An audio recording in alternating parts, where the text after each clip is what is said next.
Processo seguinte da relatoria do doutor Eduardo, caderno 1, item 10, o processo 1.011.650, dígito 61 de 2025, final 3500, recorrente Débora Alencar de Assis, recorrido INSS, advogada doutora Daniela Segatti Lopes. Consta aqui que é presencial, a doutora Daniela está presente, pode ocupar a tribuna, por favor. Boa tarde, doutora. Boa tarde. Estou presente. Doutora, fique à vontade para iniciar quando estiver pronta. Então vamos. Gostaria de agradecer a todos, né? Excelentíssimo desembargador relator, demais integrantes dessa colenda turma, ilustre representante do INSS. Eu venho sustentar, pedindo a reforma da sentença que negou a aplicação do artigo 23, parágrafo 2º, inciso 1º da emenda constitucional 103 de 2019, e manteve a pensão por morte em percentual inferior, apesar de incontroversa a condição da autora como pessoa com espectro autismo. Hoje, Excelência, a controvérsia é objetiva. O autista em grau leve é ou não é pessoa com deficiência para fins previdenciários? Se a resposta for sim, que a lei diz que é, a consequência jurídica obrigatória é a pensão de 100%. Os laudos médicos comprovam, então, que a apelante possui o TEA e o TDAH. Tem dificuldade de comunicação, interação social, foco e adaptação, e necessidade de acompanhamento contínuo. Ainda assim, a sentença entendeu que, por ser leve, não bastaria, e é exatamente aqui que mora o equívoco. A decisão reconhece o diagnóstico da autora, que possui o transtorno do espectro autista, mas ela cria um requisito que não está na Constituição, que exige uma gravidade acentuada. O problema é simples. A Constituição não exigiu gravidade. O texto, eu peço até atenção na redação, na hipótese de existir dependente inválido ou com deficiência intelectual, vírgula, mental ou grave, o valor da pensão por morte será equivalente a 100% da aposentadoria recebida pelo segurado. O Constituinte utilizou hipóteses alternativas. Inválido, deficiência intelectual, deficiência mental ou grave. Observa a estrutura, que são hipóteses autônomas. Se grave qualificasse todas as anteriores, o texto seria deficiência intelectual ou mental grave. Mas não foi isso que o Constituinte escreveu. Portanto, exigir gravidade é acrescentar um requisito novo. A interpretação adotada termina por reduzir o alcance da norma, criando um requisito que não foi previsto pelo Constituinte. Não cabe ao intérprete atuar como legislador positivo, inserindo limitação que a norma não trouxe. A norma fala deficiência intelectual, mental ou grave. A sentença leu como se estivesse escrito deficiência intelectual ou mental grave. Percebe? Ela encontrou uma exigência onde não havia previsão. Assim, se o legislador quisesse restringir, ele teria escrito deficiência intelectual ou mental grave, mas não foi isso. Portanto, quando a decisão afirma que o autismo leve não basta, ela está acrescentando palavras que não existem no texto constitucional. Isso viola a regra básica da hermenêutica. A sentença fez exatamente isso, ela distinguiu, a consequência jurídica é direta. Então, existe deficiência mental, a Constituição prevê a hipótese, o benefício deve ser 100%. Tem a previsão na Convenção Internacional das Pessoas com Deficiência, que foi incorporada ao ordenamento jurídico e tem emenda constitucional. O artigo 23 da Constituição também impõe que tem que cuidar a proteção das garantias das pessoas com deficiência. E a Constituição estabelece proteção às pessoas com deficiência, garantindo dignidade, cidadania e igualdade de oportunidade. A lei do autismo, a lei 2.764 de 2012, institui uma política nacional de proteção das pessoas com espectro autista. Ela é categórica quando ela fala que a pessoa com transtorno de espectro autista é considerada pessoa com deficiência para todos os efeitos legais. Não há, portanto, margem interpretativa para excluir o conceito legal de deficiência a pessoa com TEA em grau leve, sob pena de violação frontal à legislação específica. A pessoa com TEA é considerada pessoa com deficiência para todos os efeitos legais, todos, não alguns, não dependendo do grau. E criar uma filtragem baseada em uma intensidade significa negar vigência à lei. Estabelecer uma discriminação não prevista e não é proteção, pois ela reduz a proteção de quem já enfrentam as barreiras permanentes.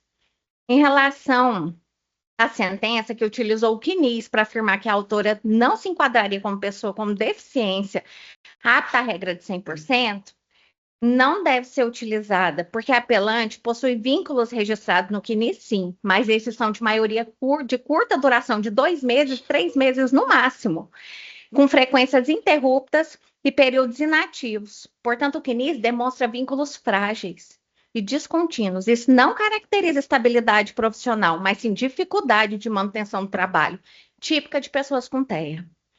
Mas com a devida vênia, a leitura correta do histórico laboral conduz exatamente à conclusão oposta. Não estamos diante de carreira estável, não há vínculos longos e não existe progressão. Os trabalhos são episódicos e não significam a ausência de impedimento e não significam que há ausência de impedimento de longo prazo. Se houvesse plena capacidade laboral, seria esperado que a apelante tivesse vínculos longos e contínuos com progressão funcional. No entanto, a exigência de múltiplos vínculos breves evidencia instabilidade, dificuldade de adaptação social, profissional, características essas do autismo. A Convenção Internacional de Pessoas com Deficiência, incorporada no direito interno com status constitucional, exige que os impedimentos de longo prazo sejam analisados em interações de barreiras sociais. O que aparece são contratos breves, sucessivas rupturas, períodos de inatividade e dificuldade de permanência no ambiente de trabalho. Isso é plenamente compatível com o TEA. O TEA não impede que necessariamente o ingresso do mercado, por isso que ela tem vínculos. O que ele compromete é a manutenção, a adaptação de rotinas, interação social, flexibilidade diante das exigências de um ambiente profissional. Por isso, trabalhos episódicos não afastam o impedimento ao longo prazo.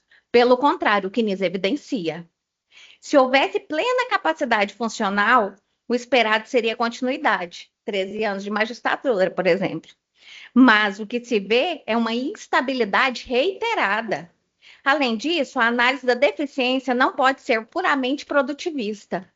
A Convenção Internacional de Direito de Pessoas com Deficiência, com Estado Constitucional, determina que o impedimento deve ser avaliado em interações de barreiras sociais.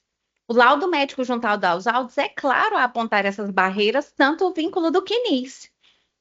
A dificuldade relevante de comunicação, prejuízo de autonomia, necessidade de suporte contínuo e limitação da vida prática. Portanto, o CNIS não desconstitui a deficiência, ele o evidencia, ele confirma e o laudo é claro. Há limitação funcional e há necessidade de suporte e prejuízo da autonomia. Portanto, reconhecida a deficiência, que ela já é reconhecida, né? E a regra é automática, então, tem que ter renda de 100%, sem limitação temporal e desde a DER. Isso não é favor, é um cumprimento da Constituição. Então, excelências, não se discute se a apelante possui ou não um diagnóstico de autismo. Isso é incontroverso. Não se discute se a lei considera o autismo como pessoa com deficiência. Discute-se apenas se podemos criar uma barreira que o Constituinte não criou. Transformar deficiência mental em deficiência mental grave é substituir a vontade do Constituinte pela do intérprete. A sentença faz essa restrição. Por isso, necessita dessa reforma. O que se pede aqui é a aplicação da pensão 100% desde a DER, sem limite temporal, visto que a apelante é pessoa com deficiência. E também requer a majoração dos honorários recursais. Sem mais, excelências. Obrigado, doutora. Passo a palavra ao relator para o voto. Vamos lá. Doutor, o caso é realmente interessante. É uma situação de uma vírgula. Eu não lembro aqui do Godinho de ter pegado esse caso aqui. A gente discute muito essa questão de TEA, visão monocular, em situações em outros casos, né? Não em caso aqui de pensão por morte, né? O parágrafo segundo que a doutora falou traz o seguinte, no artigo 23 da emenda constitucional, né? Aqui o caput. Não pode existir dependente inválido ou, né, com deficiência intelectual, vírgula, mental ou grave, vírgula, o valor da pensão por morte que trata o caput é equivalente a, aí vem 100% no item 1 aqui. Né? Aparentemente, a redação legal, ela faz uma diferenciação entre invalidez diferenciação de invalidez, deficiência intelectual, deficiência mental e deficiência grave, né? Ela tem aqui, tipo, tem essa vírgula aqui, duas vírgulas e um ou aqui no meio da redação, né? O caso aqui, conforme a doutora falou, a gente não discute a existência ou não do autismo, né?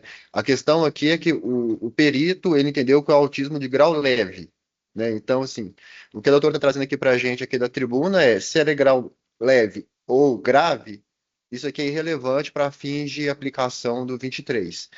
Doutores, viu aqui o doutor José Godinho, o medicino Marcelo Bahia, também viu que meu voto aqui estava no sentido, inclusive, de negar provimento ao recurso, doutores. Mas, de fato, vendo aqui as situações aqui da vírgula, até aproveitei a doutora falando que dá uma olhada aqui também na jurisprudência recente da RF3 também nesse sentido. Doutores, eu vou refluir aqui do meu voto para considerar aqui o seguinte. A perícia, no primeira instância, ela reconheceu o TEA, grau leve, né? E, de fato, o artigo 23, ele separa esses graus de dependência. Ele não exige aqui que a deficiência mental ou intelectual seja do tipo grave. Existe apenas sua existência. E isso aqui foi constatado aqui nesse processo. Tá? Então, eu estou refluindo aqui do meu voto. A Ana Paula está me vendo aqui, a minha assessora. Tá, Ana Paula? Só pode destaque nesse processo aqui, para conceder aqui jogar procedente de recurso, para conceder o benefício da pensão por morte aqui no 100%, tá? Conforme o artigo 23, inciso 1 da emenda constitucional 103/19. Diretores? Doutor Eduardo, só uma questão já também, a questão da limitação temporal da pensão, né? Ah, sim, tá, a questão temporal que também fica afastada. Ela fica afastada da condição temporal aqui, tá? Doutores? Só um minuto, deixa eu só dar uma.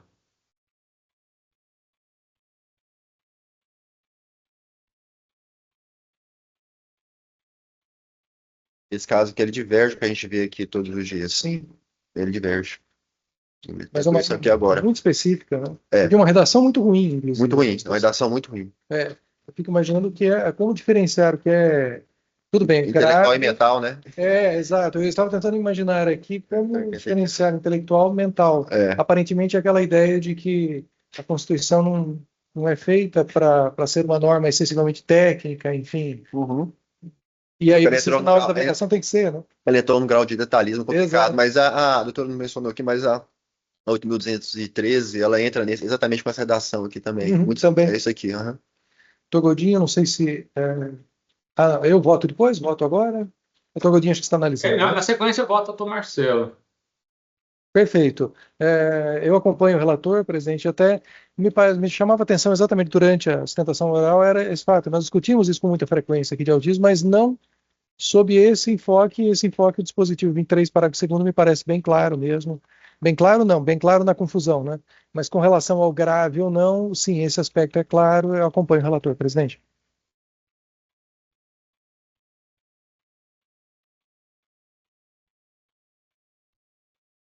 Vou acompanhar também. Nesse primeiro momento, me parece que a linha é essa mesmo, mas eu confesso que alguma coisa ainda para mim não está ainda bem definido, mas me parece que essa tese é a mais correta e, nesse momento, eu vou acompanhar assim, sem prejuízo de, eventualmente, rever esse entendimento futuramente, depois às vezes, de uma outra leitura. Mas, nesse momento, eu acredito que o encaminhamento do doutor Eduardo é o mais correto mesmo. Acompanho também. Proclamo o resultado da turma à unanimidade. Vossa Excelência está dando provimento, né, doutor Eduardo?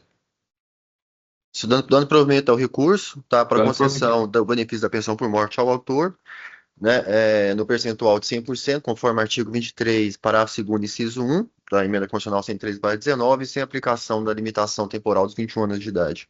Então, a turma na unanimidade deu provimento ao recurso apresentado pela parte autora nos termos do voto do juiz relator.